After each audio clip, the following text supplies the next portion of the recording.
To science page. তো আজকে আমরা ক্লাস 12 কেমিস্ট্রির দ্রবণের 4th পার্ট নিয়ে চলে এসেছি। আমরা আজকের পার্টে আমাদের নেক্সট যে থিওরি পোর্শন সেটা আমরা শুরু করব। আমরা আগের পার্ট অবধি কি করেছিলাম, আমরা আগের পার্টে বেস্ট নিউমেরিক্যাল যেগুলো ছিল, নিউমেরিক্যাল পোর্শন যেটা তোমাদের কনসেন্ট্রেশন টার্ম থেকে, সেখান থেকে কতগুলো নিউমেরিক্যাল প্রবলেম সলভ করেছিলাম।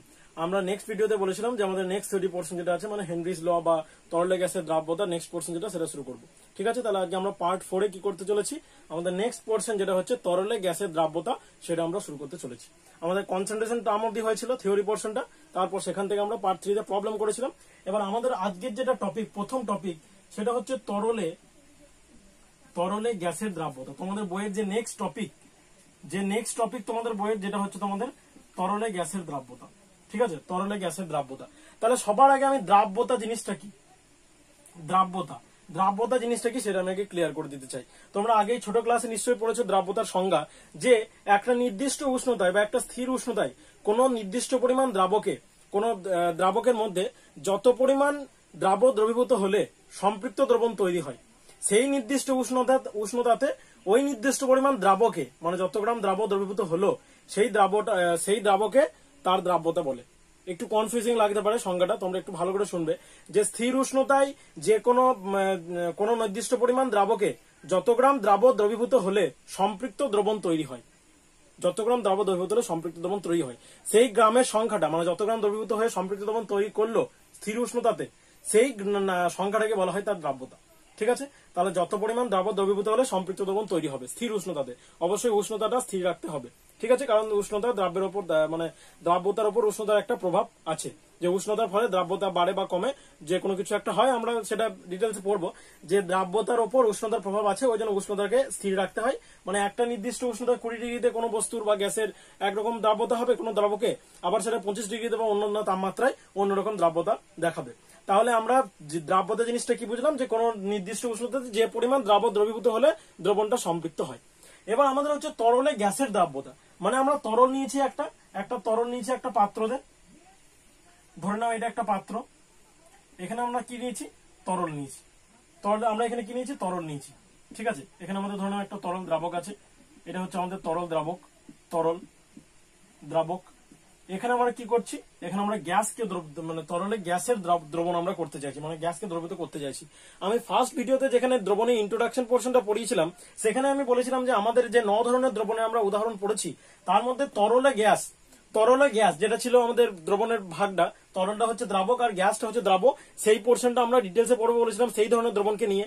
তো ওইটা পড়ার জন্য আমাদের এইটা হচ্ছে তরলে গ্যাসের দ্রাব্যতাটা পড়া হচ্ছে। ঠিক আছে, তাহলে আমরা এই পাত্রটা আমরা ধরে নিচ্ছি যে পাত্রটা ক্লোজ আছে, একটা ক্লোজ কন্টেনার এটা। ঠিক আছে, ক্লোজ কন্টেনার। তাহলে এটা যদি তরল হয়, এটা তরলের পৃষ্ঠ, তাহলে এটা ধরে নাও তরলের মুক্ত পৃষ্ঠটা, এটা হচ্ছে তরলের পৃষ্ঠ। প্রত্যেকটা তরলের একটা মুক্ত পৃষ্ঠ থাকে, এটা তাহলে পৃষ্ঠটা। তাহলে আমরা প্রথমে বুঝবো যে আসলে গ্যাসটা তরলের মধ্যে কি করে দ্রবীভূত হয়, কিভাবে দ্রবীভূত হয় সেই জিনিসটা আমরা বুঝবো। তারপরে আমরা দ্রাব্যতা কোন কোন জিনিসের উপর ডিপেন্ড করছে তরলে গ্যাসের দ্রাব্যতা, সেটা আমরা তখন বুঝবো। ঠিক আছে, তাহলে ধরো না এখানে গ্যাস মলিকিউল আছে, এগুলো গ্যাস মলিকিউল, একই আকারে আঁকছি গ্যাস মলিকিউল। এগুলো কি করছে, গ্যাসের কণাগুলো তরলে দ্রবীভূত হতে চাইছে। তাহলে উপরে গ্যাসটা আছে, আমরা গ্যাসটাকে উপরে রেখেছি, পাত্রের মধ্যে গ্যাসটাকে প্রবেশ করিয়েছি, তাহলে গ্যাসের অণুগুলো প্রবেশ করবে। এই গ্যাসের অণুগুলো কি হয়, গ্যাসের অণুগুলো এই যে তরলের মুক্ত পৃষ্ঠ বা পৃষ্ঠতল, সেখানে কি করে, সেখানে সংঘর্ষ করে মুক্ত পৃষ্ঠতলে। এই মুক্ত পৃষ্ঠতলে কি করে, গ্যাসের অণুগুলো সংঘর্ষ করে। আর এই যে ভিতরে এখানে যে তরল অণুগুলো আছে, এই তরল অণুগুলো কি করে, এই গ্যাসের অণুগুলোকে মধ্যে, মানে গ্যাসের অণু আর তরল অণুর মধ্যে একটা আকর্ষণ বল কাজ করে।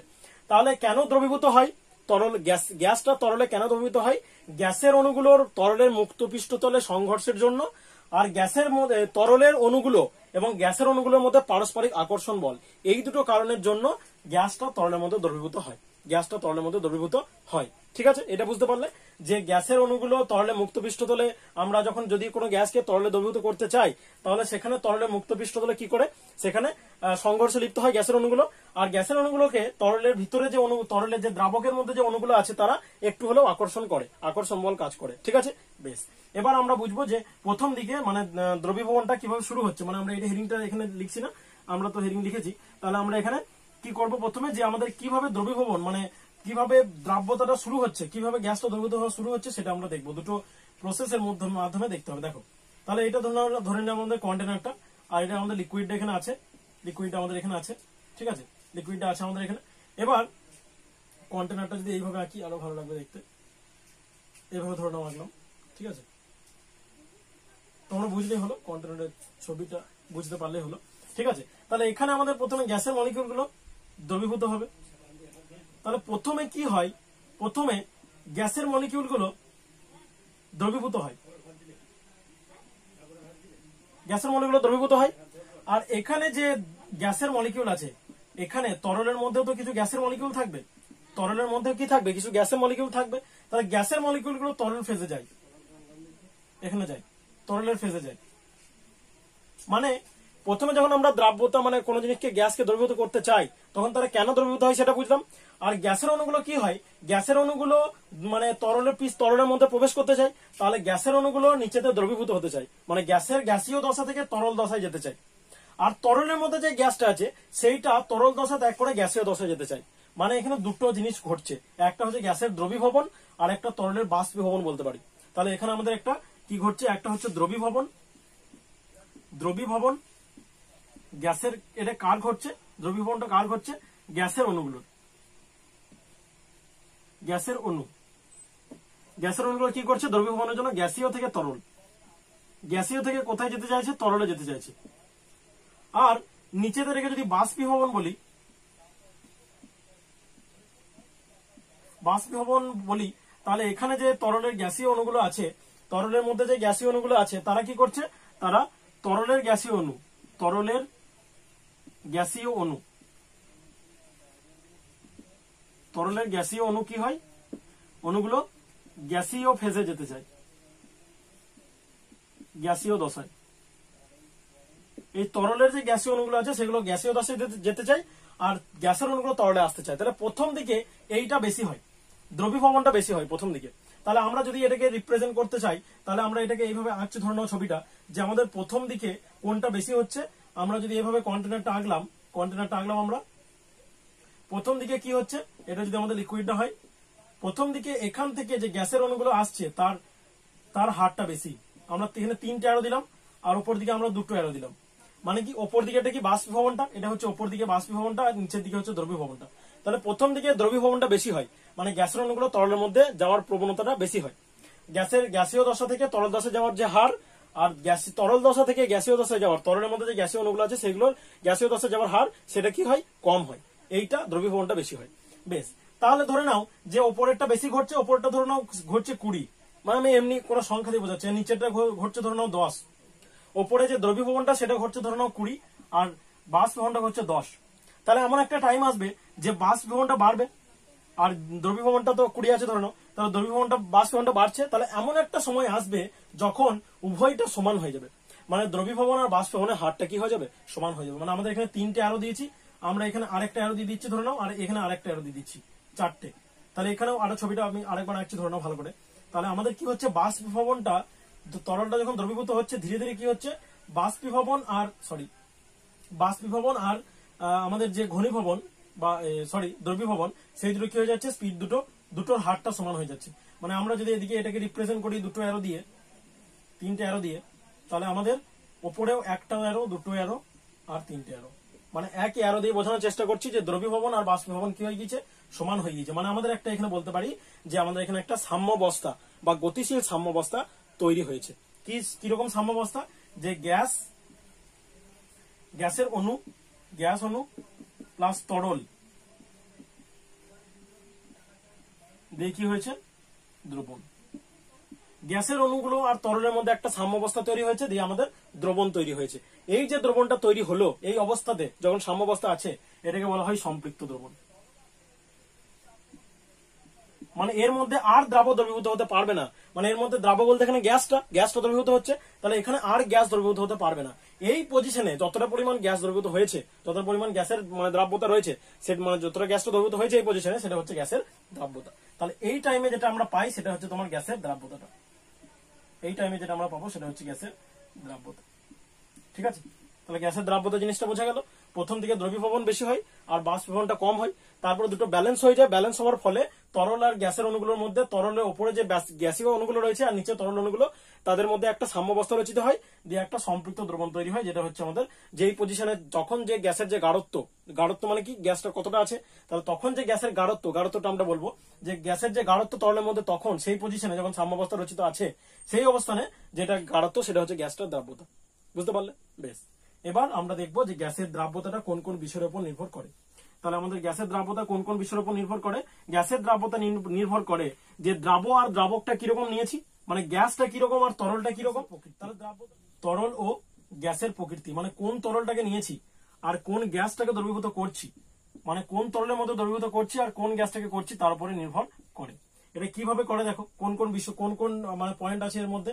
এক নাম্বার, যেসব গ্যাসকে সহজে তরলায়িত করা যায় না, যেসব গ্যাসগুলোকে সহজে তরলায়িত করা যায় না, যেমন H2, HE এই ধরনের গ্যাসগুলো, N2 এই ধরনের গ্যাসগুলো কি হয় তোমার, N2 টা নয় H2, HE এই দুটি ধরো, H2, HE এই ধরনের গ্যাসগুলো কি হয়, এই ধরনের গ্যাসগুলোর মধ্যে আকর্ষণ বলটা কম হয়। আন্তরাণবিক আকর্ষণ বল মানে কি, মানে ধরে নাও আমি এখানে একটা তরল নিয়েছি, আর এখানে ধরে নাও আমি হিলিয়াম গ্যাস দ্রবীভূত করছি, হিলিয়াম গ্যাসকে দ্রবীভূত করছি। তাহলে হিলিয়াম অণুগুলোর যে মানে অণুগুলোর মধ্যে আর এই যে তরলের অণু তাদের মধ্যে আকর্ষণ বল, হিলিয়াম অণু আর এখানে যে তরলের অণু আছে, তরলের অণু বললাম যে তরলের অণুগুলো আর গ্যাসের অণুগুলোর মধ্যে একটা আকর্ষণ বল থাকে বলেই দ্রবীভূত হয়। প্রথমেই বলেছি যে গ্যাসের অণুগুলো সংঘর্ষে মানে লিপ্ত হয় ওই জন্য হয়, আর তরল অণুগুলোর মধ্যে আর গ্যাসের অণুগুলোর মধ্যে একটা আকর্ষণ বল কাজ করে তার জন্য হয়। ঠিক আছে, এইটা হচ্ছে মানে দ্রবীভূত হওয়ার কারণ। আর আমি যেটা বলেছিলাম যে ভিতরের গ্যাসের অণুগুলো তরলে যেতে চাই, ওগুলো ভিতরের গ্যাসের অণুগুলো তরল দশা ত্যাগ করে গ্যাসীয় দশায় যেতে চাই। দুটোর মধ্যে কনফিউশন করো না, যে ওখানে প্রথমে যেটা বলেছিলাম সেটা হচ্ছে যে তরল অণুগুলো আর গ্যাসের অণুগুলোর মধ্যে একটা আকর্ষণ বল কাজ করে তার জন্য দ্রবীভূত হয়। আর দ্রবীভবনটাকে যখন বোঝালাম, দ্রবীভবন বাষ্পীভবনের ব্যাপারটা, যে তরলের মধ্যে যে গ্যাসীয় অণুগুলো আছে সেইগুলো দ্রবীভূত মানে বাষ্পীভবন হয়ে গ্যাসীয় দশায় যেতে চায়। বেশ, তাহলে এখানে তরল অণু আর মানে তরল দ্রাবকের অণু আর হিলিয়ামের যে গ্যাসের অণু তার মধ্যে আকর্ষণ বলটা আন্তরাণবিক আকর্ষণ বলটা কম হয়। তাহলে এদের ক্ষেত্রে কোন তরলের দ্রাব্যতা কি হয়, এদের ক্ষেত্রে আকর্ষণ বল কম, আন্তরাণবিক আকর্ষণ বল কম।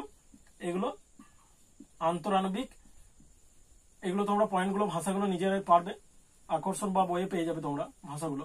আকর্ষণ বল কম তাই দ্রাব্যতা কম। তাহলে এই ধরনের গ্যাসগুলোর আন্তরাণবিক আকর্ষণ বল মানে তরলের অণুর সঙ্গে লিখে দিচ্ছি, তরলের মানে দ্রাবকের অণু। 2 নাম্বার, আর যেগুলোকে সহজে তরলায়িত করা যায় যেমন O2, N2 এই ধরনের গ্যাসগুলো কি হয়, তরলের অণুর আন্তরাণবিক আকর্ষণ বল বেশি তাই দ্রাব্যতা কি এদের বেশি। মানে যদি এখানে একটা তরল নিলাম আর এখানে ধরো N2 গ্যাস নিয়েছি, তাহলে N2 গ্যাসের যে মলিকিউল আর এই যে তরলের মলিকিউল তাদের মধ্যে কি হবে, আকর্ষণ বলটা কি হয়, আকর্ষণ বলটা বেশি হয়, মানে সহজে দ্রবীভূত হয়। ঠিক আছে, আকর্ষণ বলটা বেশি হয় মানে এরা সহজে দ্রবীভূত হয়। ঠিক আছে, বেশ। 3 নম্বর পয়েন্ট হচ্ছে যেসব গ্যাসগুলো তরলের মধ্যে গিয়ে আয়নিত হয়, যেরকম HCl কে যদি জলের মধ্যে দেওয়া হয়, HCl প্লাস H2O জলের মধ্যে যদি দেওয়া হয় তাহলে এটা কি করে, HCl টা জলের মধ্যে গিয়ে এটা গ্যাস ছিল, এটা কি করে H প্লাস aqueous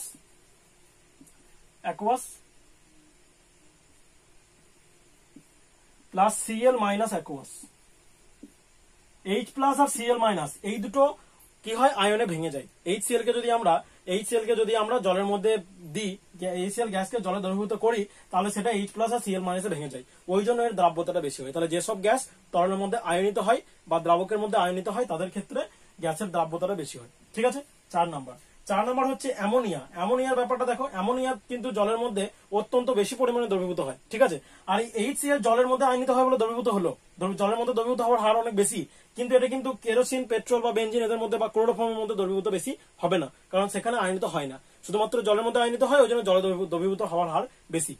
সেরকমই NH3 যদি জলের মধ্যে দিই আমরা, NH3 কে যদি আমরা জলের মধ্যে দিই, OH2 লিখছি, ওটা আগে লিখে ফেলেছিলাম, তখন এটা কি করে NH4 plus aqueous plus OH minus aqueous, এখানে এই দুটো আয়ন উৎপন্ন করে, ওই জন্য NH3 দ্রাব্যতাটা বেশি জলের মধ্যে। ঠিক আছে, তাহলে এটা ছিল প্রথম পয়েন্ট, যে তরল আর গ্যাসের প্রকৃতির উপর, তরল আর গ্যাসের প্রকৃতিটার উপর কিভাবে গ্যাসের দ্রাব্যতাটা মানে গ্যাসের দ্রাব্যতাটা নির্ভর করছে। ঠিক আছে, গ্যাসের প্রকৃতি কিরকম হবে, তরলের প্রকৃতি কিরকম হলে গ্যাসের দ্রাব্যতাটা কিরকম হবে। ঠিক আছে, সেকেন্ড পয়েন্ট যেটা হচ্ছে যে তরলের উষ্ণতা, তরলের উষ্ণতা বা যদি আমরা বৃদ্ধি করি তরলের উষ্ণতাটা, উষ্ণতার উপর প্রভাব। তরলের উষ্ণতা তো বলবো না, দ্রবণের উষ্ণতা বলবো, যে দ্রবণটা যদি উষ্ণতা বাড়ানো হয় তাহলে কি হবে, যে গ্যাসটা কি বেশি পরিমাণে দ্রবীভূত হবে না কম হবে। তাহলে আমরা তাহলে এখানে 2 নম্বর পয়েন্টে কি দেখছি, 2 নম্বর পয়েন্টটা হচ্ছে আমাদের উষ্ণতার প্রভাব। 2 নম্বর পয়েন্টটা হচ্ছে উষ্ণতার প্রভাব। উষ্ণতার প্রভাব মানে উষ্ণতা বাড়ালে গ্যাসের দ্রাব্যতাটা, আমরা এটা কি পড়ছি এগুলো, আমরা গ্যাসের তরলের মধ্যে গ্যাসের দ্রাব্যতাটা কোন কোন বিষয়ের উপর নির্ভর করে। প্রথম দেখলাম তরল গ্যাসের প্রকৃতির উপর, সেকেন্ড হচ্ছে উষ্ণতার প্রভাব। দেখো আমি প্রথমে লিখেছিলাম যে গ্যাস প্লাস তরল দিয়ে এদের মধ্যে একটা সাম্য অবস্থা রচিত হলো, দিয়ে কি হলো, দ্রবণ। তাই তো, এটা আমরা দেখলাম যে সাম্য অবস্থাটা রচিত হলো, এইটা সম্পৃক্ত, এই অবস্থানে দ্রবকটা সম্পৃক্ত দ্রবণ। তাহলে এখানে লিখে দিচ্ছি সম্পৃক্ত দ্রবণ। এই অবস্থানে দ্রবণটা হচ্ছে সম্পৃক্ত দ্রবণ, এখানে প্লাসটা বলছি, সম্পৃক্ত দ্রবণ। আর এই অবস্থানে গ্যাসের যে গাঢ়ত্ব সেটা হচ্ছে মানে তরলের মধ্যে গ্যাসের যে গাঢ়ত্ব, এই অবস্থাতে যখন সাম্যাবস্থাটা রচিত হয়েছে তখন সেই পজিশনে তরলের মধ্যে গ্যাসটার যে গাঢ়ত্ব সেটাই হচ্ছে গ্যাসটার দ্রাব্যতা। ঠিক আছে, বেশ। তাহলে দ্রবণ প্লাস এখানে আমি ডেল্টা এইচ লিখছি। ডেল্টা এইচ মানে কি, ডেল্টা এইচটা এখানে নেগেটিভ। ডেল্টা এইচ নেগেটিভ মানে কি, ডেল্টা এইচ নেগেটিভ বা লেস দেন জিরো, নেগেটিভ বা লেস দেন জিরো মানে কি, যখন ডেল্টা এইচ মানে হচ্ছে এনথালপি, হিট অফ এনথালপি। এটা তোমরা পড়েছো কি, হিট অফ রিয়াকশন বা এনথালপি যেটা পড়েছো, এটা তোমরা ক্লাস 11 পড়েছো থার্মোডাইনামিক্সে, যে এটা যদি লেস দেন জিরো হয় তার মানে বিক্রিয়াটা হয় কি, তাপ দায়ী, মানে সেখানে তাপ উৎপন্ন হয়। আর ডেল্টা এইচ যদি গ্রেটার দেন জিরো হয় তাহলে সেখানে তাপ শোষিত হয়, তাহলে সেখানে কি হয়, তাপ শোষিত হয়, তাপ শোষিত বা তাপ গ্রাহী হয়, এটা তোমরা জানো। তাহলে এখানে ডেল্টা এইচ মাইনাস মানে যখন একটা তরলের মধ্যে যখন গ্যাসকে দ্রবীভূত করছি, তরলের মধ্যে যখন এখানে গ্যাসটাকে দ্রবীভূত করছি, এখানে যে ছবিটা গ্যাসটাকে যখন দ্রবীভূত করছি, এখানে ধরে নাও এখানে যখন একটা গ্যাসকে দ্রবীভূত করছি, তাহলে গ্যাসটা যখন তরলের মধ্যে দ্রবীভূত হচ্ছে, এই তরলের মধ্যে দ্রবীভূত হচ্ছে, তখন কি হয়, গ্যাস থেকে তরল দ্রবীভূত হচ্ছে, দিয়ে দ্রবণের উষ্ণতাটা বৃদ্ধি পায়, মানে তাপ উৎপন্ন হয়। মানে যখন আমরা গ্যাস থেকে তরলে মানে দ্রবীভবন যখন হচ্ছে, মানে গ্যাসটা যখন তরলে দ্রবীভূত হচ্ছে তখন কি হচ্ছে, তখন হয় তাপের উদ্ভব, তাপটা তখন উদ্ভব হয়, মানে তাপ বিক্রিয়া, এই বিক্রিয়াটা হচ্ছে কি বিক্রিয়া, তাপদায়ী বিক্রিয়া। আর যখন যেটা বললাম যে বাষ্পীভবনের প্রক্রিয়া, দুটো প্রক্রিয়া আমি বললাম, দ্রবীভবন ও বাষ্পীভবন।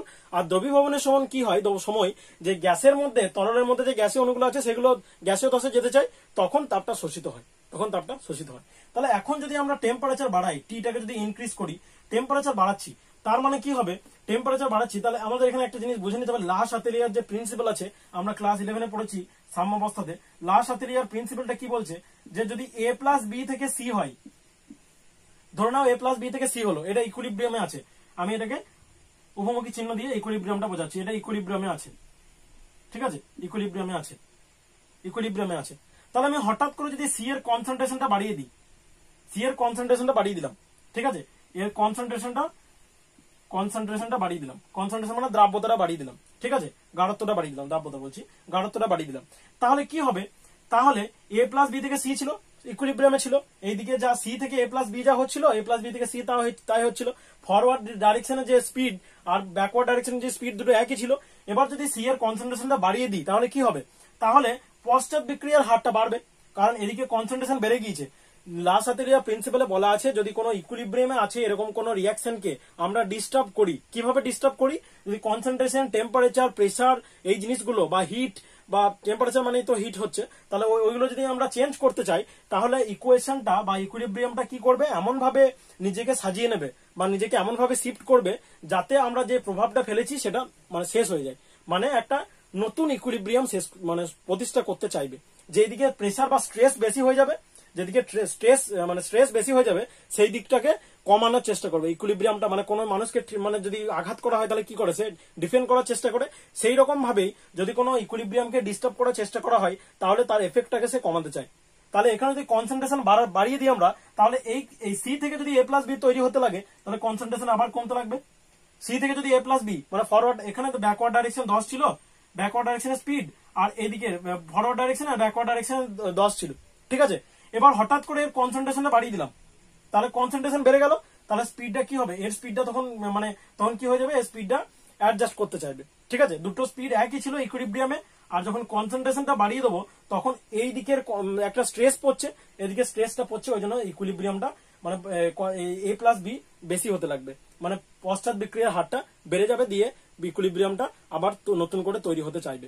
তাহলে এখানে আমরা যদি টেম্পারেচার বাড়িয়ে দিই, তাহলে আমরা যদি এখানে টেম্পারেচার বাড়িয়ে দিই, তার মানে আমাদের ডান দিকে স্ট্রেস পড়ছে, ডান দিকে স্ট্রেস পড়বে ইকুইলিব্রিয়ামটার, কেন, কারণ এদিকে যেহেতু তাপ উৎপন্ন হয়েছে, আমরা তাপ এমনিতেই উৎপন্ন হয়েছে, এই দ্রবীভবনের বিক্রিয়াটা, এটা হচ্ছে দ্রবীভবনের সমীকরণটা, তাহলে এখানে এমনিতেই তাপ উৎপন্ন হয়েছে, আমরা তারপর আবার উষ্ণতা বাড়াচ্ছি, তাহলে আমরা যদি তারপরেও যদি উষ্ণতা বাড়াই তাহলে কি হবে এখানে আমাদের, তাহলে যদি তারপরেও আমরা উষ্ণতা বাড়াই তাহলে আমাদের কি হবে, যে আমাদের ইকুইলিব্রিয়ামের বাঁ দিকটাতে স্ট্রেস পড়ছে, ডান দিকটাতে স্ট্রেস পড়ছে সরি, আর এইটার জন্য তার জন্য কি হবে, বাঁ দিক থেকে ইকুইলিব্রিয়ামটা মানে ডান দিক থেকে ইকুইলিব্রিয়ামটা বাঁ দিকে সরে এসে পুনঃপ্রতিষ্ঠিত হবে, মানে বাঁ দিক থেকে ডান দিকে ইকুয়েশনটা মানে রেটটা বেড়ে যাবে, বা ডান দিক থেকে বাঁ দিকে, এই দিক থেকে এই দিকের ইকুয়েশনটা মানে এই দিকের ডাইরেকশনের স্পিডটা মানে ইকুয়েশনটা বাড়তে লাগবে, মানে দ্রবণ থেকে তরল প্লাস গ্যাসে ভেঙে যাওয়ার প্রবণতা বাড়বে, দ্রবণ থেকে তরল প্লাস গ্যাসে ভেঙে যাওয়ার প্রবণতা বাড়বে যদি উষ্ণতা বাড়ায়।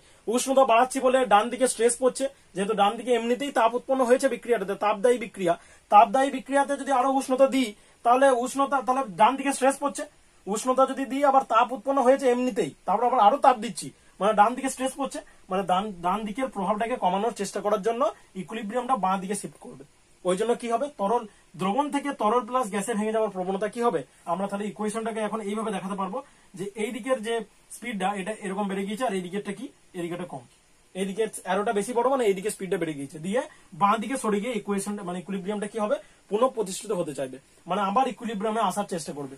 এদিকে যেহেতু প্রেসার পড়ে গিয়েছে প্রেসারটাকে কমিয়ে দেবে, এদিকে ধরে নাও প্রেসার 10 ছিল, এদিকে ধরে নাও প্রেসার মানে ইকুয়েশনের স্ট্রেস বলছি, হ্যাঁ স্ট্রেস, দুদিকে স্ট্রেস ধরে নাও 10 ছিল, স্ট্রেস মানে কতটা চাপ পড়ছে, স্ট্রেস সেটা চাপটা কনসেন্ট্রেশন বাড়ানোর জন্য হতে পারে, টেম্পারেচার বাড়ানোর জন্য হতে পারে, প্রেসার বাড়ানোর জন্য হতে পারে, এদিকে 10 এদিকে 15, তাহলে এ কি করবে, এদিকে এবার স্ট্রেসটা এখানে ধরো 15 হয়ে গিয়েছে, এটা ইকুইলিব্রিয়াম ছিল দুটোর মধ্যে, তাহলে স্ট্রেসটা কি করবে, 5 কমিয়ে আবার 10 করার চেষ্টা করবে, 5 কমিয়ে এটাকে আবার কি করবে, -5 করে আবার 10 করার চেষ্টা করবে, তাই তো, -5 কমাতে গেলে স্ট্রেস কমাতে গেলে এইদিকে রিয়াকশনটা বাড়াতে হবে, তাহলে এইদিকে রিয়াকশনটা বাড়িয়ে স্ট্রেসটা কমিয়ে আবার ইকুইলিব্রিয়ামটা তৈরি করার চেষ্টা করে। তাহলে আমরা দেখছি যে দ্রবণ থেকে গ্যাস প্লাস দ্রাবক হওয়ার প্রবণতা বেশি, তার মানে উল্টো বিক্রিয়াটা বেশি ঘটছে, মানে আমাদের গ্যাস থেকে তরলের দ্রবীভবন, আর গ্যাসের মধ্যে তরলের মধ্যে যে গ্যাস আছে সেইটার বাষ্পীভবন, তাহলে বিপরীত দিকে রেটটা বেশি ঘটছে, মানে দ্রবণ থেকে গ্যাসটা বেরিয়ে যাওয়ার প্রবণতা বেশি হয়ে যাচ্ছে, তার মানে গ্যাসের দ্রাব্যতাটা কি হবে, কমবে, গ্যাসের দ্রাব্যতাটা কমবে, মানে তরল আর গ্যাসে ভেঙে যাওয়ার প্রবণতা বেশি দ্রবণ থেকে, তার মানে আমাদের দ্রবীভবনটা কমে গেল, গ্যাস থেকে তরলে আসার প্রবণতাটা কমে গেল, আর নিচের দিকে যে তরলের মধ্যে যে গ্যাসটা রয়েছে যেটা বাষ্পীভবনের হারটা সেটা বেড়ে গেল, তাহলে উষ্ণতা বাড়ালে আমাদের দ্রাব্যতা কি হচ্ছে, দ্রাব্যতা কমছে, দ্রাব্যতা কি হচ্ছে, কমছে, তাহলে টেম্পারেচার টি বাড়াচ্ছি, দ্রাব্যতা কমছে, হলো। তাহলে আমরা তরল আর গ্যাসের প্রকৃতিটা দেখলাম, দ্রাব্যতাটা দেখলাম, উষ্ণতার প্রভাব, এবার চাপের প্রভাবটা দেখিনি, আর উষ্ণতার প্রভাবটা তো আমরা এমনিতেই বুঝতে পারবে, আমরা যখন জল গরম করি তখন কি হয়, বুদবুদ করে কি বেরোয়, বায়ু বেরোয়, তাই তো, কেন বেরোয়, কারণ আমরা যদি উষ্ণতা বাড়াই তাহলে গ্যাসের মধ্যে মানে জলের মধ্যে তো বায়ু দ্রবীভূত আছে, অক্সিজেন আছে, বিভিন্ন গ্যাস আছে, অক্সিজেন আছে ধরে নাও, মানে যে কোনো গ্যাসই থাকে, তাহলে সেই গ্যাসটা কি হবে, গ্যাসটা বেরিয়ে আসতে চাইবে, যদি টেম্পারেচার বাড়াই তাহলে তরলের মধ্যে বা জলের মধ্যে যে গ্যাসগুলো আছে সেইগুলো দ্রবীভূত মানে দ্রাব্যতা হ্রাস পাচ্ছে, ওই জন্য বুদবুদ আকারে বেরিয়ে চলে আসে, ঠিক আছে, এটা তো এমনিতেই বুঝতে পারছো। বেশ, 3 নম্বর পয়েন্ট, 3 নম্বর হচ্ছে চাপের প্রভাব। চাপের প্রভাব, ধরে নাও আমি একটা কন্টেনার নিয়েছি এখানে, দিয়ে আমাদের এখানে তরলটাকে দ্রবীভূত করছি, কন্টেনারটা আমাদের এরকম বন্ধ আছে ধরে নাও, আর এখানে গ্যাসের মলিকিউলগুলো আছে, গ্যাসের মলিকিউলগুলো এরকম করে গেছিলাম, এরকম করে দিচ্ছি, গ্যাসের মলিকিউলগুলো ধরে নাও এখানে আছে, ঠিক আছে, এটা তরলের মুক্ত পৃষ্ঠতলটা এটা তরলের ধরে নাও, ঠিক আছে, এটাকে আমি পৃষ্ঠতলকে এরকম দাগ দিয়ে বোঝাচ্ছি। বেশ, এবার আমি তাহলে এর মধ্যে প্রেসার ধরে নাও ছিল P1, অ্যাটমসফিয়ারিক প্রেসার, যেটা P1 সমান ধরে নাও 1 atm ছিল, 1 atm প্রেসার ছিল, যেরকম ঢাকনাটা বন্ধ আছে এখানে, তাহলে যেরকম প্রেসার থাকে সেরকম 1 atm প্রেসার ছিল, দিয়ে আমি নেক্সট কেসে কি করলাম, পাত্রটার মধ্যে কি করলাম, প্রেসারটাকে অনেকটা কি করে দিলাম, কমিয়ে দিলাম, প্রেসারটাকে অনেকটা বাড়িয়ে দিলাম, প্রেসারটাকে কি করলাম, অনেকটা বাড়িয়ে দিলাম, প্রেসারটাকে যদি বাড়িয়ে দিই তাহলে কি হবে, তাহলে গ্যাসটার আয়তনটা অনেকটা কমে যাবে। এটা তরলের মুক্ত পৃষ্ঠ তলটা, গ্যাসটা আরো কম জায়গার মধ্যে চলে আসবে, তাই তো? এইভাবে বোঝাচ্ছি আমি, ঠিক আছে? গ্যাসটা আরো কম জায়গার মধ্যে চলে আসবে, প্রেসার যদি কমিয়ে দিলে লিকুইডের লেভেলটাও নামবে, মানে একবারে কমিয়ে দিলে, এরকম করে কমিয়ে দিলে লিকুইডের লেভেলটা এখানে ছিল আরো নেমে গেল, আর গ্যাসটা অনেকটা নেমে গেল। ছবিটা তোমরা লিকুইডটা হয়তো বাড়ছে ভেবে নেবে, তাহলে আমি ছবিটা এইভাবেই আঁকছি। ধরে নাও যে আমাদের এইভাবে ছিল, এইভাবে, তাহলে আমাদের লিকুইডে ধরে নাও এখানে চলে এসছে। আমি পাত্রটাকে এইভাবে আঁকার চেষ্টা করি, পাত্রটাকে ধরো ফ্লেক্সিবল করে দিচ্ছি, তাহলে পাত্রটা ধরো এরকম হয়ে গেছে। তাহলে এখানে গ্যাসের আয়তনটা দেখো কমে গেল, গ্যাসের যে মলিকিউল গুলো, তাই তো? গ্যাসের মলিকিউল গুলো কি হয়েছে, এখন কমে গিয়েছে। বেশ, এবার যদি আমরা এখানে তাহলে আমরা প্রেসারটা কি করে দিলাম, এখানে আবার প্রেসারটা বাড়িয়ে দিলাম, 3টে আরো দিচ্ছি, মানে P2 হচ্ছে গ্রেটার দেন P1। এখানে P2 প্রেসার দিচ্ছি আর এখানে P1 প্রেসার দিচ্ছি, আর P2টা হচ্ছে P1 এর থেকে বড়। তাহলে দেখো গ্যাসের আয়তনটা এখন এতটা ছিল, এখন গ্যাসের আয়তনটা কমে গিয়েছে।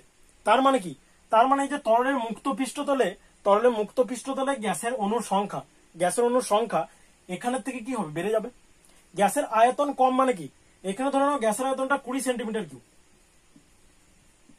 ঠিক আছে? আর এখানে গ্যাসের আয়তনটা 10 সেন্টিমিটার কিউব।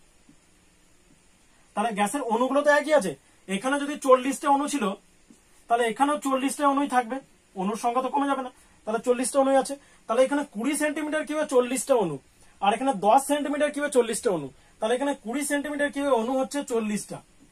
তাহলে 1 সেন্টিমিটারের অণু কতগুলো, 40/20, মানে 2, তাই তো? আর এখানে 10 সেন্টিমিটার কিউবে অণু হচ্ছে 40টা, তাহলে 1 সেন্টিমিটার কিউবে অণু কত, 40/10, মানে 4টে। তাহলে দেখো 4টি আর এখানে হলো 2টি, এটা এক্সাম্পল দিয়ে বোঝাচ্ছি। তাহলে দেখো একক আয়তনে এখানে তরলের মুক্ত পৃষ্ঠতলে একক আয়তনে গ্যাসের অণুর সংখ্যাটা বাড়ছে, ওই জন্য গ্যাসের অণুর সংখ্যা বেশি, তাহলে বেশি হিট করতে পারবে।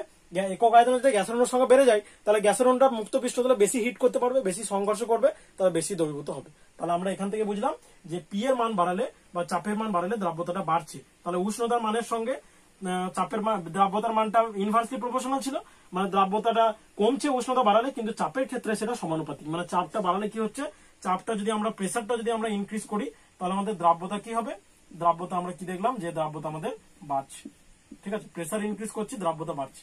আর ওখানে ছিল উল্টো, টেম্পারেচারটা যদি আমরা বাড়াচ্ছিলাম তাহলে দ্রাব্যতাটা কি হচ্ছিল, দ্রাব্যতাটা স্পেলিংটা ভুল লিখছি, দ্রাব্যতাটা কি হচ্ছিল, কমছিল, ঠিক আছে? এই দুটো জিনিস।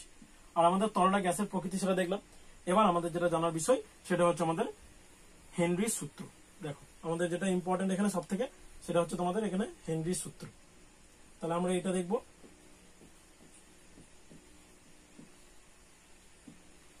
হেনরি কি বলেছিলেন 1803 সালে,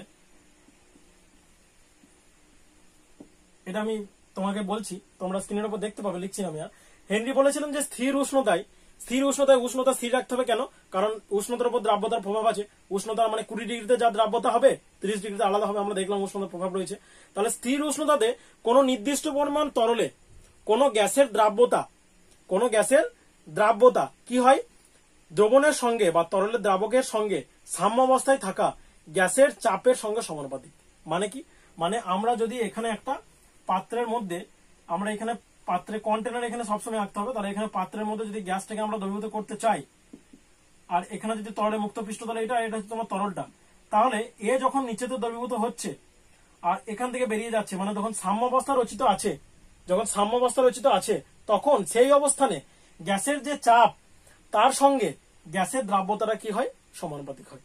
মানে স্থির উষ্ণতায় কোন নির্দিষ্ট পরিমাণ তরল দ্রাবকে কোন গ্যাসের দ্রাব্যতা দ্রবণ বা তরল দ্রাবকটার সঙ্গে সাম্যাবস্থায় থাকা গ্যাসটার চাপের সঙ্গে সমানুপাতিক। মানে এই যে গ্যাসটা যে চাপ দিচ্ছে সাম্যাবস্থা অবস্থায়, তার চাপটা হচ্ছে দ্রাব্যতার সঙ্গে সমানুপাতিক, বা দ্রাব্যতা হচ্ছে চাপের সঙ্গে সমানুপাতিক। তাহলে আমরা কি লিখতে পারি, আমরা লিখতে পারি, যদি আমরা দ্রাব্যতাকে এক্স দিয়ে, মানে মোল ভগ্নাংশ দিয়ে বোঝাই, দ্রাব্যতা মানে কি, দ্রাব্যতার আমরা বিভিন্ন একক দেখেছি, দ্রাব্যতা বা গাঢ়ত্বের আমরা বিভিন্ন একক দেখেছি। কি একক দেখেছি, গাঢ়ত্ব মানে কি, কতটা পরিমাণ তরল আছে, কতটা পরিমাণ দ্রাব্য আছে কোন দ্রাবকের মধ্যে। তাহলে এখানে গ্যাসটা তরলে দ্রবীভূত হচ্ছে, তাহলে গ্যাসটা গাঢ়ত্ব, তাহলে দ্রাব্যতাটা এক প্রকার গাঢ়ত্বই, কিন্তু দ্রাব্যতার কন্ডিশনটা কি, দ্রাব্যতার কন্ডিশনটা হচ্ছে যে সম্পৃক্ত দ্রবণে, মানে যখন দুটোরই গতিশীল সাম্যাবস্থা আছে গ্যাসের সঙ্গে তরলের, সেই অবস্থানে যে গাঢ়ত্ব সেটা হচ্ছে দ্রাব্যতা। তাহলে দ্রাব্যতাটাতে এক প্রকার গাঢ়ত্বই, তাহলে সেটাকে আমরা এক্স বা মূল ভগ্নাংশ দিয়ে প্রকাশ করতে পারি, এক্স বা মূল ভগ্নাংশ দিয়ে প্রকাশ করতে পারি। আমরা শতকরা মাত্রা, গ্রাম পার লিটার বা পিপিএ, মোলারিটি, নর্মালিটি এগুলো আমরা দেখেছিলাম। তাহলে সেখান থেকে আমরা দ্রাব্যতাটাকে এখানে এক্স ধরছি বা মূল ভগ্নাংশ, এখানে এক্স মানে মূল ভগ্নাংশ। আর যদি গ্যাসের চাপটা পি হয় তাহলে আমরা লিখতে পারি P varies as x, P varies as x. তাহলে আমরা এখানে এবার যদি ভ্যারিজাসটা তুলি আমরা একটা সমান পাবো, সমান মানে সমান পাবো আর ধ্রুবক পাবো আর এক্স পাবো। তাহলে আমরা পেলাম পি সমান কে এক্স। এবার এখানে হেনরি সূত্র নাম অনুযায়ী এখানে ধ্রুবকটাকে কে এইচ বলা হয়। তাহলে আমরা পাচ্ছি পি সমান কে এইচ এক্স। এটা হলো হেনরি সূত্রের গাণিতিক রূপ, পি সমান হচ্ছে কে এইচ এক্স। ঠিক আছে, পি সমান হচ্ছে কে এইচ এক্স হলো, এটা হলো হেনরি সূত্রের গাণিতিক রূপ। এক্সটা হচ্ছে গ্যাসের দ্রাব্যতা, পিটা হচ্ছে গ্যাসের চাপ, পিটা হচ্ছে কি গ্যাসের চাপ, আর কে এইচটা হচ্ছে কি গ্যাসের চাপ, আর কে এইচটা হচ্ছে কি হেনরি ধ্রুবক। এই কে এইচটা হচ্ছে হেনরি ধ্রুবক। ঠিক আছে, এই কে এইচটা হচ্ছে কি হেনরি ধ্রুবক হলো। এবার আমরা কে এইচ এর বৈশিষ্ট্য দেখবো আর কে এইচ এর এককটা আমরা দেখে নেবো। ঠিক আছে, বেশ, তাহলে আমরা প্রথমে কে এইচ এর এককটা দেখে নিই। কে এইচ এর এককটা কি হবে আমরা সহজে বের করতে পারবো, এটা খুবই সোজা, কারণ আমরা জানি যে কোনো ইকুয়েশন থেকে আমরা ইউনিট বের করতে পারি। তাহলে পি সমান হচ্ছে কে এইচ এক্স। তাহলে কে এইচ সমান কি, কে এইচ সমান হচ্ছে তোমার পি বাই এক্স। এবার এক্স মানে হচ্ছে মূল ভগ্নাংশ, মূল ভগ্নাংশের কোনো একক নেই, ভগ্নাংশ। মূল ভগ্নাংশ সমান কি ছিল, যদি আমরা দ্রাবকের ক্ষেত্রে বলি তাহলে n1 by n1 plus n2, এটা মূল সংখ্যা বাই টোটাল মূল সংখ্যা, দ্রাবের মূল সংখ্যা বাই দ্রাবকের মূল সংখ্যা। ঠিক আছে, বেশ, তাহলে এখানে এইটা ছিল ইউনিটলেস মানে এককবিহীন। তাহলে এটা প্রেসারের ইউনিট কি, প্রেসারের ইউনিট হচ্ছে তোমার, প্রেসারের ইউনিট হচ্ছে এটিএম বা টর, এটিএম বা টর বা মিলিমিটার এইচজি, সেন্টিমিটার এইচজি, যা খুশি নিতে পারি, মানে এটিএম ধরে নাও। তাহলে কে এইচ এর একক হচ্ছে প্রেসারের এককের সঙ্গে সমান। তাহলে কে এইচ এর একক, কে এইচ এর একক কার এককের সঙ্গে সমান, চাপের এককের সঙ্গে সমান। সমানই হচ্ছে চাপের একক, কেন আমরা দেখছি মূল ভগ্নাংশের কোনো একক নেই। ঠিক আছে, এবার আমরা কে এইচ এর বৈশিষ্ট্যটা দেখে নেব। কে এইচ এর বৈশিষ্ট্যগুলো আমরা দেখে নেব। কে এইচ এর বৈশিষ্ট্যটা আমাদেরকে দেখতে হবে। দেখো, এই যে কে এইচ এর আমরা পেলাম, হেনরি ধ্রুবকটা আমরা পেলাম, এই কে এইচটা, কে এইচ এর নির্ভরতা, কে এইচটা আমরা পেলাম, এটা কোন কোন জিনিসের উপর নির্ভর করে, এইটা নির্ভর করে আমরা কোন তরল নিয়েছি, তরল ও গ্যাসের প্রকৃতি, এটা তো হবেই, মানে আমরা কোন তরল নিয়েছি তার উপরে তার কে এইচ এর মান নির্ভর করবে, আর কোন গ্যাস নিয়েছি, কোন গ্যাসটাকে দ্রবীভূত করছি তার উপর নির্ভর করবে। আর 2 নম্বর হচ্ছে উষ্ণতা, অবশ্যই উষ্ণতার উপরে নির্ভর করবে। ঠিক আছে, তরল গ্যাসের প্রকৃতি আর উষ্ণতা, এই দুটো জিনিসের উপরে কে এইচ এর মানটা নির্ভর করে। ঠিক আছে, কে এইচ এই দুটো মানের উপর নির্ভর করে। আর কে এইচ এর বৈশিষ্ট্যগুলো কি কি, আর বৈশিষ্ট্যগুলো আমরা একটু দেখে নিচ্ছি। বৈশিষ্ট্য দেখো, 1 নাম্বার, কে এইচ এর মান, ধরে নাও যে কে এইচ এর মানটা হচ্ছে উষ্ণতা বৃদ্ধির সঙ্গে বাড়ে, উষ্ণতা বৃদ্ধির সঙ্গে, উষ্ণতাকে যদি বাড়াই তাহলে কে এইচ এর মানটা কি হবে, বাড়বে, কে এইচ এর মানটা বাড়বে। ঠিক আছে, মানে 20 ডিগ্রিতে অক্সিজেনের যে কে এইচ এর মান, কে এইচ এর মান, আর ধরে নাও 30 ডিগ্রিতে O2 বা এর কে এইচ এর মানটা কি হবে, বেশি হবে, আর এটা কি হবে, কম হবে। মানে 30 ডিগ্রিতে অক্সিজেনের কে এইচ এর যেটা মান, 20 ডিগ্রিতে সে মানটা কম হবে, মানে উষ্ণতার সঙ্গে কে এইচ এর মানটা বাড়ে। 2 নাম্বার, কে এইচ আমরা দেখো পেলাম পি সমান কে এইচ এক্স। তাহলে আমরা কে এইচ সমান বলতে পারি পি বাই এক্স। তাহলে যদি প্রেসারটা ধ্রুবক হয়, মানে দুটো গ্যাসের যদি আমরা এই বৈশিষ্ট্যটা, 2 নম্বর বৈশিষ্ট্যটা এখানে লিখছি ভালো করে। ঠিক আছে, দেখো আমাদের 1 নম্বর বৈশিষ্ট্যটা আমরা বুঝলাম যে উষ্ণতার সঙ্গে নির্ভর করে, উষ্ণতার সঙ্গে যদি বাড়ে তাহলে কে এইচ এর বৈশিষ্ট্যটা বাড়বে। কে এইচ এরটা খুব ইম্পর্টেন্ট, ওই জন্য বলছি, সরি। কে এইচ এর 1 নম্বরে হচ্ছে কে এইচ এর মানটা কখন বাড়বে, যদি আমরা টেম্পারেচারটাকে বাড়াই। হলো, এটা আমি শর্টে লিখছি, কে এইচ এর মানটা ইনক্রিজ করছে টেম্পারেচারটাকে বাড়ালে। 2 নম্বর, যে কে এইচ সমান আমরা পেলাম X by P by X, K H সমান আমরা পেলাম পি বাই এক্স। তাহলে যদি দুটি গ্যাসের চাপ সমান হয়, মানে ধরে নাও দুটি গ্যাস তরল, একই তরলের মধ্যে সমান চাপ দিচ্ছে, দুটি গ্যাসের চাপ সমান, চাপ হচ্ছে সমান। এখানে ধরে নাও একটা পাত্র আছে, এখানে ধরে নাও একটা পাত্র আছে, এখানে N2 গ্যাস আছে ধরে নাও, এখানে একটা তরল আছে ধরে নাও H2O, এখানে ধরে নাও আছে H2, আর এখানে আমরা N2 কে দ্রবীভূত করছি, আর এখানে O2 কে দ্রবীভূত করছি। তাহলে দুজনের যদি প্রেসার সমান হয়, দুজনে যদি সমান প্রেসার দেয়, দুজনে যদি সমান প্রেসার দেয়, তাহলে কার দ্রাব্যতা বেশি হবে? যার KH এর মান কম। কেন? কে যদি প্রেসারটা ধ্রুবক হয় তাহলে আমরা লিখতে পারি KH ভ্যারিজাস 1/x। প্রেসারটা ধ্রুবক হলে সমান আর ধ্রুবক, সমান আর ধ্রুবক বলে ভ্যারিজাস, তাহলে KH ভ্যারিজাস 1/x। তার মানে যার KH এর মান বেশি তার দ্রাব্যতা কম, আর যার KH এর মান কম তার দ্রাব্যতা বেশি। ঠিক আছে? তাহলে জলের মধ্যে N2 এর দ্রাব্যতা কম হয় আর O2 এর দ্রাব্যতা বেশি হয়, তাই তো? জলের মধ্যে N2 এর দ্রাব্যতা কম হয়। ঠিক, তাহলে জলের মধ্যে N2 এর দ্রাব্যতা কম মানে N2 এর KH এর মান কি? N2 এর KH এর মান বেশি আর O2 এর KH এর মান কম। বুঝতে পারলে? KH এর মান যার বেশি দ্রাব্যতা তার কম হবে যদি চাপটা সমান হয়। ঠিক আছে? বেশ। 3 নম্বর পয়েন্ট। 3 নম্বর পয়েন্ট হচ্ছে, ধরো না বেনজিন, বেনজিনের ক্ষেত্রে KH এর মান একরকম হবে। বেনজিনের KH এর মান, আর যদি আমরা বলি ক্লোরোফর্ম,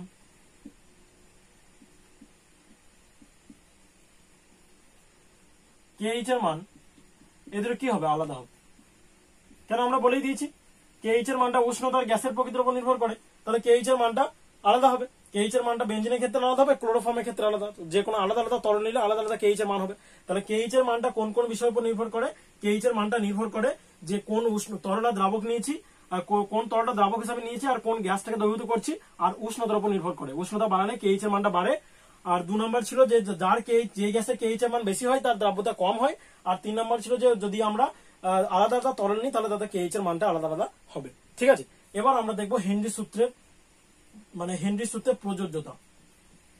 হেনরি সূত্রের প্রযোজ্যতা মানে কখন এই সূত্রটা প্রযোজ্য হবে আর কখন প্রযোজ্য হবে না। ঠিক আছে? দেখো, যখন কোনো মানে চাপটা যখন খুব বেশি হয়, চাপ খুব বেশি, চাপ খুব বেশি, চাপ খুব বেশি আর উষ্ণতা যদি খুব কম, চাপ খুব বেশি আর উষ্ণতা কম হলে হেনরি সূত্র প্রযোজ্য হবে না। কাটাকাটি দিলাম, ভাষাটা লিখতে পারবে। 2 নাম্বার, চাপটা যদি খুব বেশি হয়, উষ্ণতা যদি খুব কম হয়, হেনরি সূত্র প্রযোজ্য হবে না। যদি গ্যাসটি আয়নিত হয় তরল দ্রাবকে, তাহলে এখানেও কাজ করবে না হেনরি সূত্র। মানে HCl যেরকম এরকম ভাবে ভেঙে গিয়ে কি তৈরি করে, আমি পুরোপুরি আর দিয়ে বোঝাচ্ছি, এটা অভিমুখী নয়, যে H+ অ্যাকোয়াস আর Cl- অ্যাকোয়াস এটা তৈরি করে, তাই তো? তাহলে HCl এর ক্ষেত্রে এই আমাদের হেনরি সূত্রটা কাজে লাগবে না। কেন? কারণ HCl তরল গ্যাসের মধ্যে গিয়ে আয়নিত হয়। তাহলে যেগুলোর ক্ষেত্রে আয়নিত হয়ে যাচ্ছে সেটার ক্ষেত্রে হেনরি সূত্রটা আমাদের প্রযোজ্য নয়। ঠিক আছে? 3 নাম্বার, যদি খুব বেশি মাত্রায় দ্রবীভূত হয়, গ্যাসটি খুব বেশি দ্রবীভূত হলে,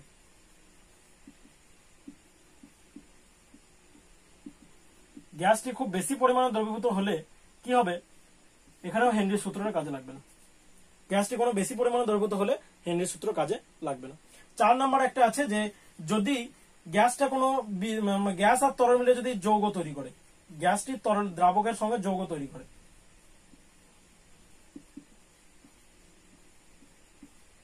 যৌগ তৈরি করে,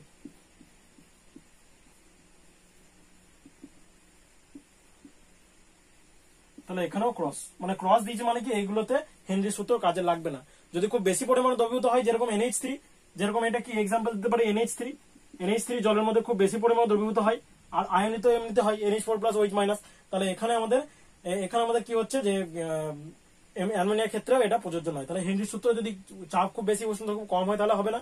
যদি গ্যাসটা আয়নিত হয় তরল দ্রাবকে তাহলে হবে না। যদি গ্যাসটা খুব বেশি দ্রবীভূত হয় তাহলেও হবে না। আর যদি গ্যাসটা দ্রবণের সঙ্গে যৌগ তৈরি করে তাহলেও হবে না। ঠিক আছে? বেশ, এবারে আমরা হেনরি সূত্রের কতগুলো প্রয়োগ আছে সেই প্রয়োগটা তোমাদেরকে একটু বলে দিই, তাহলে আমাদের এই পোর্শনটা শেষ হয়ে যাবে। ঠিক আছে? বেশ, দেখো, হেনরি সূত্রের প্রয়োগটা আমরা বাস্তব জীবনে অনেক দেখতে পাই।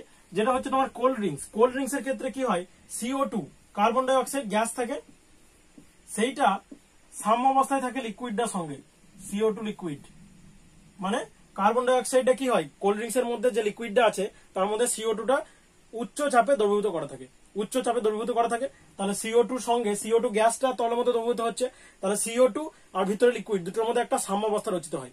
এবার যদি হঠাৎ করে যদি আমরা প্রেসার হঠাৎ করে ঢাকনাটা যখন খুলি, উচ্চ চাপে CO2 ভরা আছে, উচ্চ চাপে CO2 ভরা আছে মানে CO2 টা অনেক বেশি দ্রবীভূত হয়ে আছে। হঠাৎ করে যদি আমরা ঢাকনাটা খুলি, ওই জন্য আমাদের হস করে বেরিয়ে চলে আসে, মানে হঠাৎ করে বেরিয়ে চলে আসে ফেনার মতো করে ওটা CO2 টা বেরিয়ে চলে আসে, যেহেতু চাপটা অনেকটা হঠাৎ করে কমে যায়। চাপটা হঠাৎ করে বায়ুমণ্ডলীয় চাপের সঙ্গে সমান হয়ে যায়, অনেক বেশি চাপ দেওয়া ছিল আর হঠাৎ করে খুলে বায়ুমণ্ডলীয় চাপের সঙ্গে সমান হয়ে গেল, তাহলে গ্যাসটা বেরিয়ে তাড়াতাড়ি দ্রাব্যতাটা কমে যায় বা ইকুইলিব্রিয়ামটা নষ্ট হয়ে যায়, ওই জন্য তাড়াতাড়ি CO2 টা বেরিয়ে চলে আসতে চায়। এটা হলো হেনরি সূত্রের প্রযোজ্যতা। আরেকটা প্রযোজ্যতা হচ্ছে যে তোমরা দেখবে ডুবুরিরা যখন কি করে, মানে জলের নিচেতে যখন, মাটির নিচে বলছি, জলের নিচেতে যখন কি করে যায়, তখন তারা কি করে সিলিন্ডার নিয়ে যায়, গ্যাস সিলিন্ডার, যেগুলোকে স্কুবা বলা হয়, স্বয়ংক্রিয় যন্ত্র, সেইগুলোতে কি করা হয়, সেইগুলোতে উচ্চ চাপে গ্যাস ভরা থাকে। তাহলে ওই উচ্চ চাপের গ্যাসটা তারা নিঃশ্বাসে নিচ্ছে, সেইটা রক্তের মধ্যে যাচ্ছে, মানে ব্লাডের মধ্যে উচ্চ চাপে গ্যাসটা যাচ্ছে, তার মানে রক্তটা খুব বেশি পরিমাণে দ্রবীভূত হয়, গ্যাসটা খুব বেশি পরিমাণে রক্তের মধ্যে দ্রবীভূত হয়। এবার যদি হঠাৎ করে উঠে চলে আসে কোনো ডুবুরি, তাহলে কি হবে, গ্যাসের প্রেসারটা হঠাৎ করে ফল করবে। গ্যাসের প্রেসারটা যদি হঠাৎ করে ফল করে, তাহলে রক্তে যে নালীগুলো আছে তার মধ্যে রক্তের মধ্যে যে গ্যাসটা দ্রবীভূত হয়েছিল, প্রেসারটা কমে গেছে গ্যাসটার, মানে গ্যাসের যে রক্তের মধ্যে গ্যাসের দ্রাব্যতাটা কমবে। তাহলে হঠাৎ করে যদি কমে যায়, তাহলে নালীটার মধ্যে মানে যে শিরাগুলো আছে তাদের নালী বলছি, শিরার মধ্যে একটা টান বা যন্ত্রণা সৃষ্টি হয়, এর ফলে মৃত্যুও ঘটতে পারে। তাহলে ওই জন্য কি করা হয়, আস্তে আস্তে উঠে আসতে বলা হয়, যাতে প্রেসারটা ধীরে ধীরে ফল করে আর গ্যাসের দ্রাব্যতাটা ধীরে ধীরে কমে। হঠাৎ করে উঠে যদি চলে আসে কোনো ডুবুরি, তাহলে যে উচ্চচাপে গ্যাসটা রক্তের মধ্যে দ্রবীভূত হয়েছে, সেই গ্যাসের চাপটা হঠাৎ করে কমে যায়, তাহলে গ্যাসের দ্রাব্যতাটাও কমতে থাকে। ঠিক আছে, বেশ।